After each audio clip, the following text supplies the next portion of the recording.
Alors, Kal, Kadosh, chers amis, content de vous retrouver. Voilà, on m'a demandé de traiter le sujet du Kav Zechut, juger favorablement, juger du côté du mérite, et de faire ça en 10 minutes. C'est un super sujet, hyper important, mais on va essayer de faire ça en capsule, évidemment, donc on ira à l'essentiel. Alors, juste pour situer les choses, dans le Perek Avot qu'on vient de lire ce Shabbat, c'est écrit comme ça. Yoshua ben Perachia Omer, Aselech Rav uknelecha chaver, vehevi et Kol ha'adam le Kav Zechut. Et donc, juge toute personne, ou toute la personne, ha'adam, il y a plusieurs interprétations, de façon favorable, en cherchant le bien qui est en lui.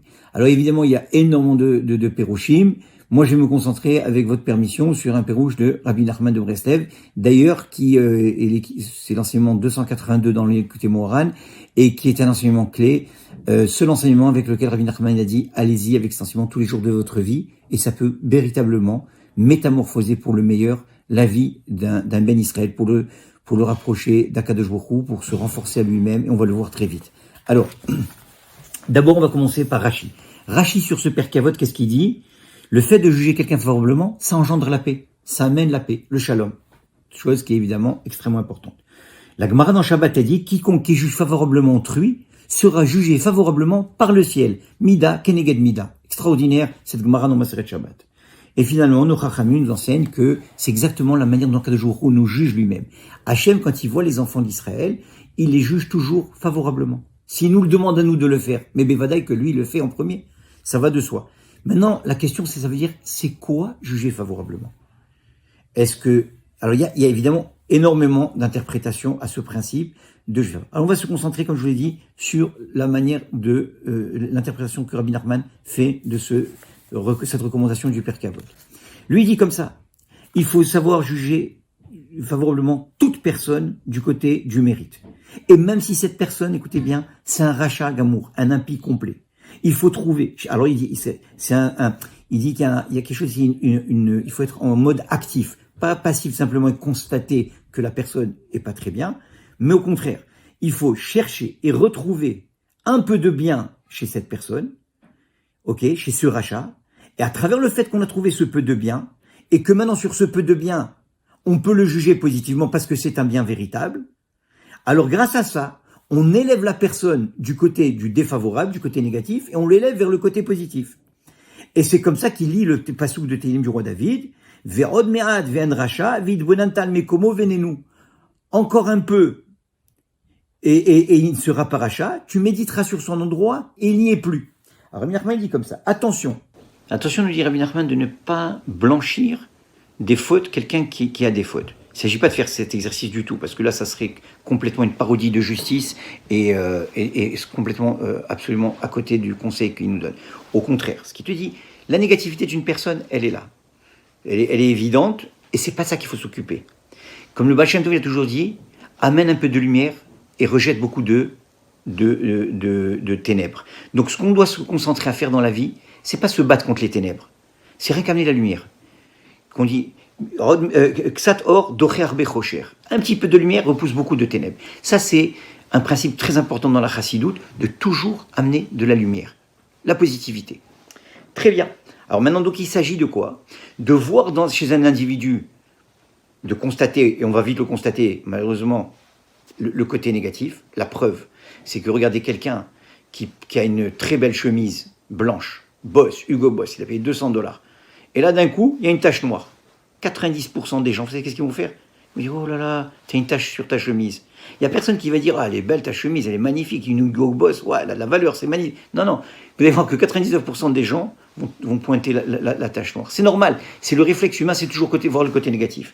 Rabbi Nachman veut qu'on se déconditionne et qu'on redéveloppe une autre façon de regarder le monde et soi-même et les autres, c'est de chercher le bien. Au contraire, quelqu'un qui a une chemise très sale et horrible, on va chercher qu'est-ce qui est bien chez lui. Qu'est-ce qu'elle a de spécial, cette chemise? Et cette façon de voir, elle change toute la vie. Alors, je vais très vite. Donc, il dit, il faut se concentrer. Tu sais pourquoi il ne sera plus à cet endroit, il dit David Ameller? Parce que grâce à ton regard positif, et même à son insu, c'est ça qui est très fort, tu vas pouvoir l'élever. Tu vas pouvoir l'amener à une autre madriga. Donc, cet exercice, il faut le faire sur tout individu, quel qu'il soit. Mais Rabbi Nachman dit, si le Père Kavod dit Kol Adam, c'est que toi aussi tu es dans ce Adam et tu vas faire cet exercice aussi sur toi-même. Tu dois chercher la Nekuda Tova toujours chez toi, tu te juges favorablement. C'est vrai qu'on a nos défauts, c'est vrai qu'on a nos difficultés, c'est vrai qu'on est comme on est. Et on le sait, on sait très bien véritablement, on peut mentir au monde entier, on peut mettre des façades, mais chacun de nous connaît son fort intérieur, connaît ses faiblesses, connaît où est-ce qu'il a difficulté à connecter avec Hachem, où est-ce qu'il a difficulté à étudier la Torah, il a difficulté à faire certaines mitzvot. Mais c'est pas ça l'enjeu. Si on se concentre que sur cette négativité, on va sombrer encore plus dans la négativité. Le travail, c'est d'aller chercher le positif que l'on fait et qui est là, et c'est comme appuyer sur un bouton divin, parce que ce positif, c'est notre Nekuda Tova, c'est notre aspect divin qui est en nous, et on va laisser cette lumière irradier, comme on a dit tout à l'heure, et enlever tous les ténèbres. Et c'est un changement de personnalité et une tikkun, une réparation totale.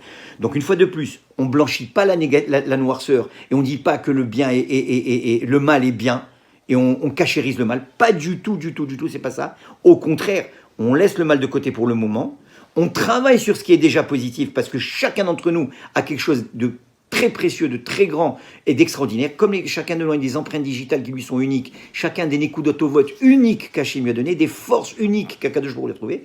Donc on se concentre sur ça, et quand on fait cet exercice, et ben alors on va voir que cette lumière qu'on a pointée, elle va irradier, elle va enlever tous les ténèbres et elle va commencer à nous réparer, nous nettoyer de toutes nos fautes et nous rapprocher d'Hachem, qui est le but ultime. Pour ça, je vais aller très vite, j'ai tellement de choses à vous dire, mais bon, je vais essayer de concentrer.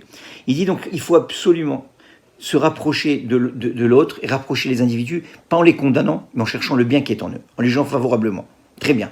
Et grâce à ça, en vérité, on participe à la façon d'Hachem dirige le monde. Écoutez très bien ce que je vais vous dire. À quel jour, quand il y a quelqu'un qui chute, il tombe bas, c'est la volonté d'Hachem. Pourquoi ? Parce qu'Hachem, il a sa façon de faire pour ramener ses enfants, tous ses enfants vers lui. Des fois, il les repousse. C'est une irida et tsoralia. Et donc, il va les amener dans les cordes vers le bas, mais pour qu'ils rebondissent plus fort. Et ça, si on va et on commence à critiquer quand un juif il tombe, et quelque part, entre guillemets, c'est la volonté d'Hachem de le repousser un peu plus loin pour le faire rebondir beaucoup plus haut, c'est comme si on critiquait Akadosh Baruch Hu lui-même, c'est un concept très fort. Je vais très vite. Et toujours, je vais raconter une petite histoire, parce que les histoires, on les retient toujours. Une fois, Rabbi Levi Yitzhak de Berdichov, il se promenait un Shabbat avec ses Talmidim, et voilà que en face arrive un juif avec une cigarette, en train de fumer ouvertement. Rabbi Levi Yitzhak, il se rapproche de lui, mon fils, est-ce que tu sais que c'est Shabbat aujourd'hui ? Il dit ouais. Il dit est-ce que tu sais que peut-être Shabbat c'est pas une bonne chose de fumer ? C'est interdit de fumer ? Il dit ouais, je le sais, alors où est le problème ? Alors les Talmidim, ils ont dit alors maintenant qu'est-ce qu'il va trouver comme Kafsrout ? Comment il va trouver du bien dans ce juif ? Quel bien il va trouver ? Mechalel Shabbat, Befarasia et avec arrogance. Qu'est-ce qu'il va trouver de bien chez ce juif ? Regardez Rabbi Levi Yitzhak de Berdichov, qu'on appelle le Sanégor d'Israël, le défenseur d'Israël. Il se retourne vers cet Talmidim, il dit vous avez vu ? Regardez l'honnêteté de ce juif.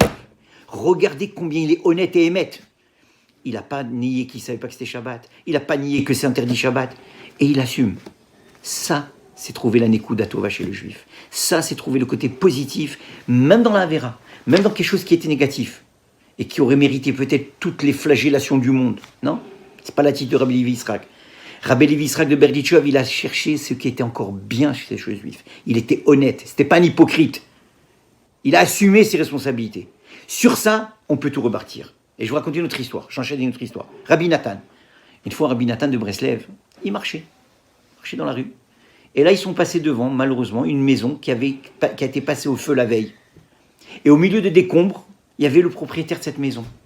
Et tout a été ravagé. Et le propriétaire a ramassé des petits objets qui avaient été épargnés par le feu. Rabbi Nathan dit à ses élèves, observez bien cet homme et apprenez de cet homme. Alors, on dit, qu'est-ce qu'on peut apprendre de cet homme, Rabbi ? Il dit, regardez, sa maison, elle a été ravagée. Mais qu'est-ce qu'il fait ? Il est en train de ramasser les petits objets qui sont encore valables. Sur ça, il va reconstruire sa nouvelle maison, et son avenir, et sa vie, et son futur. La même chose un juif. Quand le Yetzer Hara, il est comparé au feu, une tempête, une tornade qui vient, qui brûle tout, qui enlève toute la sainteté d'un juif, il ne va pas pouvoir toujours tout enlever, il va laisser toujours encore quelque chose de bien. Il n'y a pas un juif sur terre qui ne fait pas encore plein de mitzvot et de bonnes choses. Même si des fois on sent qu'il est éloigné, ça, ou même si nous-mêmes, ça peut être nous, quand on dit un autre, c'est nous-mêmes, ça peut être nous-mêmes. On peut avoir vu des moments où on s'est laissé complètement aller. Mais là, il a quoi? Il leur a dit, on se remonte avec les points positifs, les petits objets qui n'ont pas été atteints. Vous savez qu'il y a une Nekuda, il dit Rabbi Nachman, qu'on ne peut jamais enlever. Lui, il peut tout enlever. Il peut t'enlever tout. Mais une chose qu'il ne peut pas t'enlever, Baruch Hashem, Shelo Hasani Goy, il y a une nature fondamentale en nous, c'est l'âme juive que Hashem nous a accordée. Et ça, sur ça, on peut se réjouir et reconstruire tout. Même si tout est parti et passé au feu. Le feu du Yetzer Hara. Alors ici, il y a un principe ici, on doit vraiment travailler très fort sur la recherche constamment de la Nekuda Tova en soi, la Nekuda Tova chez l'autre juif. Vous savez que le mot Satan, le Satan, c'est les Rachetévot, sonné Nekudot Tovot. Il haït les points positifs. Le Satan, quand on commence à trouver les points positifs d'un juif, à le juger favorablement, il devient dingue. Il est sonné au il perd toutes ses pédales, il perd toute sa raison d'être. Il est plus capable de faire. Pourquoi? Parce que lui, c'est l'accusateur par excellence. Et nous, on fait exactement l'inverse de ce processus. On trouve que le bien, on juge favorablement. Et on voit la positivité chez chaque juif. Il dit donc ce point de vérité qui existe chez chacun, il faut travailler très fort pour le trouver. Et il faut pas ménager d'efforts. Comme on a dit au début de la leçon, il faut chercher et trouver le point positif. C'est pareil que, bon, si ça vient et je constate, c'est bien. Non. Et en faisant ça, Veid Bonan Tal Mekomoven Bo Racha, il dit David Ameller. Plus que ça, Rabbi David Ameller, regardez, quand il dit David Ameller, je vous en supplie, dans le Teilim, il dit, regardez ce qu'il dit David Ameller, et il dit, dans le Teilim 86, protège mon âme à Kadosh Baruch Hu, car je suis un chassid. Mais franchement, est-ce qu'on est tous des chassidim? Chassid, attention, c'est un titre très très grand dans la Torah. C'est plus grand que le tzaddik. Le chassid, c'est le niveau ultime. David Ameller, il peut dire ça sur lui. On sait très bien que David Ameller, il a écrit ça pour tous les bénis Israël du monde. Et tout le monde doit s'inclure dans ça. Donc maintenant, le travail, c'est quoi? Il dit, je suis un chassid, chacun d'entre nous, dans ce qu'il a de bien en lui, il doit se considérer comme un chassid. Vous savez qu'une fois, mon Rav Zachel Letov, Raphaël Bren, ils avaient appris quelque chose de très beau, Rosh Kolel, un gaon de tous les gaonim dans cette génération. Ils avaient dit qu'à chaque fois qu'un juif, il fait, par exemple, il marche dans la rue, et il baisse les yeux devant quelque chose qu'il ne faut pas voir. À ce moment-là, rien que parce qu'il a fait ce petit geste, au Shamaïm, on l'appelle Yosef Hatzadik, celui qui a contenu la passion et le mauvais regard. Parce que quoi? Rien qu'une petite gouda, au ciel, on le déclare Yosef Hatzadik. Regardez comment on est jugé au ciel. Rien qu'avec un petit effort de kavzechou, de faire un effort, de casser un peu les tseras, de toujours voir avec le bien et de s'éloigner d'une vision et d'un jugement négatif. Et je termine. Enfin, il n'y a pas terminé parce que c'est tellement grand. Il dit... Bon, vous savez quoi? On va se laisser comme ça, parce qu'on m'a demandé de laisser ça court. Il y a tellement d'autres choses. Je ferai une plus grande cassette, et j'étalerai évidemment tout le concept, parce qu'il va beaucoup plus loin. Il y a ce qu'on appelle la mélodie du bonheur, la Nekuda Tova, c'est avec ça qu'on crée la mélodie du bonheur, c'est ça, Azamra. Quand on dit Azamra, les Lokai Beodi, David Ameller, je vous donne l'avant-goût, et après on le fera ensemble une autre fois. Azamra, les Lokai Beodi, je chanterai à Dieu avec Odi. C'est ce Od, ce petit peu de bien que tu trouves en moi. Odi, le petit bien que je trouve en moi, je pourrai chanter à Dieu. Donc ce chant de Dieu, cette prière qu'on peut adresser à Dieu, on ne peut l'adresser que quand on voit le bien qui est en nous. Alors ça, c'est toute une autre dimension, mais on en prendra le temps de bien développer ça la prochaine fois. Tavolachem bracha, qu'on tu puisses avoir cette perception positive, ce regard positif, ce regard du tzaddik, ce regard d'Akadosh Baruch Hu sur chacun et chacun des enfants d'Israël, incluant sur nous-mêmes. Comme ça, on sort de la dépression, on sort des angoisses, on retrouve la simra, on retrouve une confiance en nous et on redémarre pour se connecter complètement avec Kadosh Baruch Hu, Besimra ou Be'avav et Betuv Levav.